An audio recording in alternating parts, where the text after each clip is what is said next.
This is Rob Taylor for Boxing Social in association with Fred. Delighted, as always, to be joined by Olympic gold medalist Luke Campbell.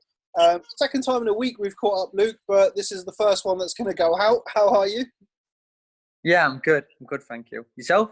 Yeah, not bad, mate. Not bad. Living the dream as usual. Just to explain that comment that I made before, did go down and see Mr. Campbell at his new digs the other day, but since then there's been some developments with the WBC title situation, Luke. First of all, the fighter that you were supposed to be fighting, Javier Fortuna, is now fighting Jorge Linares. Were you surprised to hear that? Yeah, it was a little bit of a shock because I just assumed that our fight was still going ahead. And I was just waiting to hear off Eddie, my promoter, on what the details was for that, but I seen that there was fighting, so it was a bit of a shock to me. Yeah, it was a shock. You have been ordered since then to fight Ryan Garcia, which is obviously the big news and why we're on the call today. That surprised me. What do you make of that announcement, and can you see the fight happening? Well, the fight really excites me. It really excites me. I'm certainly up for it, and it's a fight I can really go in there and showcase my skills and what I've got. How much have you seen of Ryan Garcia? Obviously, he's still relatively fresh in the professional game. I've not. I don't think I've seen one of his fights. I mean, I've seen highlights of bits and bobs here and there, but I've never sat down and watched one of his fights because it's never interested me. Have you been impressed with what you've seen? You can see he's got speed, and you can see he carries power. But I've not really seen much of him, to be honest with you. We spoke the other day, and kind of the theme throughout the whole interview was, when I get a date, when something gets announced. And it was like, you weren't quite down, but obviously waiting for something to finally kind of fall into your lap. How did it feel getting something like this announced a couple of days ago and having it kind of blow up, really, on social media? It's exactly where I want to be. I want to be in these big, exciting fights, fighting these guys that are up and coming. And I think they're the best, because I know I can go in there and beat them all. So for me, it's perfect. I'm excited for it. Since the fight's been announced, I think the early betting odds have you as a betting favourite. That surprise you at all? I mean, it slightly does a little bit, because I've always sort of gone into these fights as weirdly an underdog. Even as the amateurs, I would go in as an underdog, but doesn't bother me what the bookies have me winning, favourite or not, because I know I can go in there and I can beat them all. Moving on from my last performance where I boxed Loma, I look at that fight thinking I can be so much better than that, and I will be, and I'm excited to show you in the next fight. We've been speaking about the WBC title situation for, I've lost count how long we've been speaking about it. The fact that it's been so confusing, for lack of a better word, since Mikey Garcia moved up to 147. Obviously, you mentioned the fact that you boxed Lomachenko for the vacant belt. Since then, you've been ordered to fight seemingly everybody else at lightweight for various titles. Are you happy with the way that this is panned out? Listen, it's not ideal. It's not the way that I was hoping for, but it is what it is. The only thing I can control is going in the ring and beating whoever's in front of me. I can't control anything else. What happens within the politics and all that type of stuff of boxing, that is out of my hands. All I can do is fight the person in front of me and beat them. Do you think Ryan Garcia is a easier or more difficult fight than Devin Haney? I think he's more dangerous than Devin Haney, but I think it's an easier fight. But you don't really get easy fights at this level. But I'll tell you one thing though, I'm the hardest fight out there for any of their opponents. To face me, I'm the hardest opponent out of all of them. What makes you say that? Because I know how good I can be, and I'm feeling great in myself, and I feel like I'm coming on and done a lot of studying on myself in this last year since the Loma fight, and I really believe now with a few tweaks and adjustments we've made in my style and stuff, I can go on and beat them all. You mentioned kind of tweaks and adjustments to make in your style. How big of a factor has Shane McGuigan been to the recent spell that you've had in your career? Obviously, you've had 3 fights together. How big of an influence has Shane been on those tweaks, on those adjustments that you've made and that you're looking to make? Well, I think I'm the best right now I've ever been, and I feel like I'm still learning and still improving and getting better. So that says a lot for being with Shane just over. Well, I guess it'll be 2 years now. So I think we've come a long way together, and we're still moving forward and getting better and practicing things all the time. Is there one thing specifically that you can kind of throw your hat on to say, right, I've definitely improved that? Certainly my punching power. Shane's certainly got me hitting a lot harder than I've ever hit before. Fitter, stronger, footwork and boxing ability. I guess all round really, but I'm certainly hitting harder than I've ever hit before. Going back to what's just been ordered by the WBC, obviously your bout with Ryan Garcia has been ordered for the interim title. Your old friend, Jorge Linares, has been ordered to face Javier Fortuna for the diamond belt. What do you think to that fight? I think it's a great fight. I mean, I think there's a few people out there that are underestimated. Sorry, phone rang. I think there's a few people out there that are certainly underestimating Linares. Because he got done in 1 round a couple of fights ago. But I think Linares is still a dangerous opponent. He's still got his speed and power, and he's a smart boxer. Good IQ of boxing, so he's still a very dangerous fight for a lot of people out there. Fortuna, he looks like he carries power and he's an awkward guy to fight, but I think that's a great fight. But I'd love to fight Linares in the future as well. So hopefully Linares comes through that and gets a good win, and I'd love a rematch with Linares just to wipe him, just to undo that wrong on my record when we first met. How much of a different fighter do you think you are now compared to, obviously, considering the kind of problems that you were having outside the ring in the Jorge Linares fight, but from an actual fighter perspective, how different are you compared to what you were when you boxed him?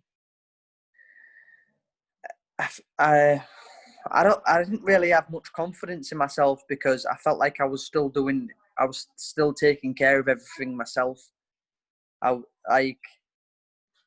George is a great person and a great trainer, but with the language barrier, we hit a lot of complications down the way, and we wasn't on the same page most of the time, and I was sort of doing things myself, but I didn't really have much confidence in myself back then. I was sort of in the unknown of what I can do, and it was a massive step up for me as well from who I've boxed previously at that time. I'd only had 18 or 19 fights at the time, and I not fought no one nowhere near Linares' ability. And let me just remind people as well, when I did fight Linares 3 years ago, he then was in his prime. He then was in the top 10 pound for pound ranking list, and he was probably the best lightweight in the world when I faced him. 3-weight world champion as well. So and to go in there, and I still say to this day that I won 7 rounds out of 12. But listen, I don't want to sound like a stuck record. He got the victory, and I've had to suffer for it and move on. Going back to your fight with Ryan Garcia, it took a lot of people by surprise because, as you mentioned earlier on, Ryan Garcia, he's not boxed at that elite level yet. He's still a prospect making his way in the sport. Some people don't think the fight's going to happen. Do you think that the fight's going to happen? I'd love for it to happen. I mean, I'm excited for it to happen. big fights like that. I mean, you're seeing on social media how it blew up, and literally everybody was talking about it and got excited about it, and that's what it's about. These big exciting fights, like everyone went crazy for that fight. I mean, and he's got a hell of a following as well, so it's a great fight. It'd be a shame if it doesn't happen. If it doesn't happen this time, it's out of my hands. But I'm there and I'm wanting to fight, so that's all I can do. Have you had any conversations with Shane about the fight at all? Not much. Little chats here and there, but not in depth. No. Where does this situation leave Devin Haney? We've seen you get ordered to face Ryan Garcia. We've seen Linares ordered to face Javier Fortuna. From what I was looking at in the rankings yesterday, I think the other available contender in the top 5, top 6 is Yvonne Mendy. Obviously, somebody you know well. But we're still kind of waiting to see where Haney goes with this. What do you think is going to be next for him? I ain't got a clue. I ain't got a clue, to be honest with you. I don't care. I just concentrating on myself, on what I've got to do, and where my path's leading. You know, he's on his own path, and he can do what he wants. But I've not really thought about what he's doing, or you know, I just need to concentrate on myself and focus on my path and what I'm doing. But I don't know what he's got planned or what he's doing, to be honest with you. But best of luck to him. When we spoke at the start of lockdown, at the very start of lockdown, you were supposed to be facing Javier Fortuna. Haney was obviously injured at the time. Since then, he's come back, been reinstated as full champion. What do you make of his treatment by the WBC? Do you feel that he's been, I don't know, given preferential treatment? Do you feel hard done by? What's your thoughts on the situation? I look at it like if I was him, I would have probably done the same what he would have done. You know, everybody's out for the self. So if I was in his position, I would have probably done the same thing. But I'm not in his position, so I've got to fight for my position. But you know, there's a lot of backing. I know there's a lot of DAZN backing Haney, and there's a lot of backing behind him. So I don't really know what else to say about it. I was disappointed in it because, you know, it wasn't my fault the pandemic hit. And, you know, I trained nearly a full training camp for that fight, and I was flying. I was only 4 weeks out for the world title fight. And, you know, it all come to a stop. So, yeah, I'd be lying if I didn't tell you I was disappointed. Of course I was disappointed, but looking at it from his point of view, like I say, everybody's out for the self. I would have done the same thing if I was him, but I was on the other end of it, so it is what it is, isn't it? I think it's a shame what they did, but he's got the title back, and you know, I don't know who he's going to fight next, and I don't really care. But best of luck to him. Hopefully, our paths will cross. Now, one of the fights that has been announced, although albeit tentatively for September, is I say announced. I'm not sure if it has officially been announced, but let's say strong rumours that Lomachenko and Loma-Lopez will happen in Las Vegas in September. You've shared the ring with both men. Obviously, Lopez in sparring, Lomachenko in an actual fight. How do you see that fight going? I think Lopez is a great fighter, very skillful. He's got speed, got power, you know, and he's confident in himself. I just don't see anyone beating Lomachenko. I think it would be a great fight. I'm not ruling Lopez out, but I just can't see him beating Lomachenko. I just think his boxing IQ and his ring craft shape, his footwork, his timing is the best. I mean, like I said, I'd love another shot at Lomachenko myself, because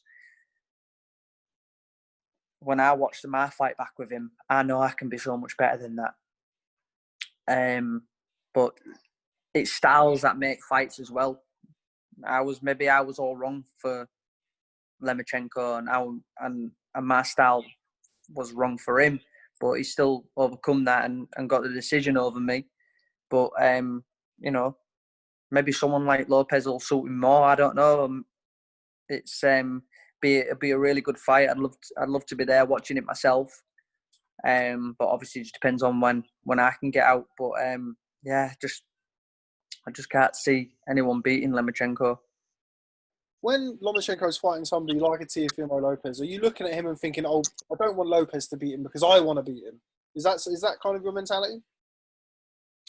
No, I've not really thought about that. I think if Lopez beats him, then well done to him. It don't really make any difference to me if Lopez beats him or not. I think if he beats him, then well done to Lopez. He'll hold all the crowns, and he'll be a man who I want to face. But yeah. What's it like being in the ring with Lomachenko? I mean, I know we've spoken about it. We actually spoke about this in the interview that will now not go out. But what's it like being in the ring with him? To be honest with you, I didn't feel like there was much difference. I didn't feel like there was a lot of difference between us, to be honest with you. I feel like a lot of the rounds was really competitive, and he would just nick the round by doing something just at the end of it, just to secure that round. He's very smart in the way he controls a 3-minute round, in what he does in that round. He might not do nothing for 2 minutes, but then he'll have a couple of spurts where he'll just take the round. He's a smart guy. Saw you hurt to the body in that, and that's the first time that I've ever seen you hurt to the body. Do you feel like his body punching is underrated? It's not something that's talked about an awful lot with Lomachenko, but as I say, he hurt you to the body. And for the record, it's the first time I've ever been hurt to the body as well. But I know why I was hurt to the body, because I was committing with a jab, and that's what I shouldn't have been doing, because I'm smart too, and I learn from my mistakes. But it was his timing. It wasn't necessarily, because when he was hit, like, I'd take a few, if he hit me to the face and to the head, didn't bother me whatsoever. I didn't feel like he had power. When he was landing shots to my head, he didn't really have much power whatsoever. But he's a much bigger body puncher than he is a head puncher. Is that just the accuracy of throwing the right shots at the right times? It's timing, accuracy. Yeah. But I give him that target, and this is where I feel like I've learned as well that if I was to go in against him, I'd do things differently. Well, I spoke to Shane last week, and Shane said that one of the things that impressed him about Lomachenko is obviously you, with your amateur background and the way that you fight and being able to control distance against people, and Lomachenko's kind of ability to take the distance away and to close the distance. What's it like, and kind of being under that kind of pressure of feet and head movement? What's that like? His judgment of distance was the best I've ever been in the ring with. There's not much more I need to say to that. Before I let you go, the fight that has been announced, yourself and Ryan Garcia. Tell fans who are going to be watching this and eagerly awaiting that fight, hopefully it happens soon, how that fight ends. I think I win by KO.